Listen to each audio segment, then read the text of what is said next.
জনরোষে বিলীনের পথে ধানমন্ডি ৩২ নম্বরের শেখ মুজিবুর রহমানের বাড়ি।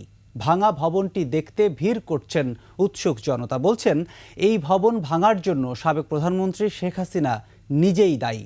মাহতাব মিনহাজের প্রতিবেদন। ধানমন্ডির ৩২ নম্বরে বঙ্গবন্ধুর বাড়িটি এখন ধ্বংসস্তূপ।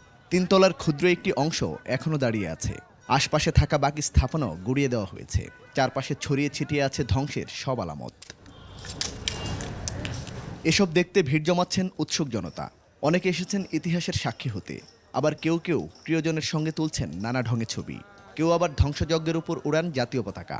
আমার সাথে আমার যে গার্লফ্রেন্ড ও চলে আসছে মানে দেখার জন্য।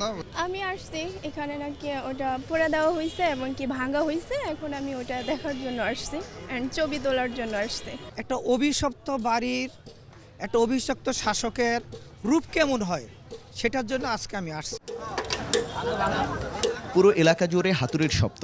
নিম্নয়ের মানুষ আর পথশিশুরা ধ্বংসাবশেষ থেকে টিন, লোহা, রড নিয়ে যাচ্ছে। এটা জনগণের টাকা দিয়ে করা হয়েছে, এই জন্য এটা ভাঙে লাইতেছি। মানুষ কাটতেছে দেখে আমরা আইসি কাটে নিয়ে যাবো বাসায়। অনেকের কণ্ঠে ক্ষোভ। বলেন এই ঘটনা থেকে আওয়ামী লীগের শিক্ষা নেওয়া উচিত। এই হাসিনার অধঃপতনে শিয়া বাটার ও ভিটামিন ই সমৃদ্ধ lily glam beauty soap. Lily, always beautiful. প্রত্যেকটা মানুষের জন্য শিক্ষা আছে, প্রত্যেকটা জাতির জন্য শিক্ষা আছে এবং প্রত্যেকটা রাষ্ট্রপ্রধানের জন্য শিক্ষা আছে। এর পাপের ফলে এই বাড়িটা আজকে নাই, বঙ্গবন্ধুর বাড়ি নাই। ভাষণের উদ্দেশ্য করে আরো সে উস্কাই দিছে, এই বাধ্যতা এটা ভাঙা হয়েছে।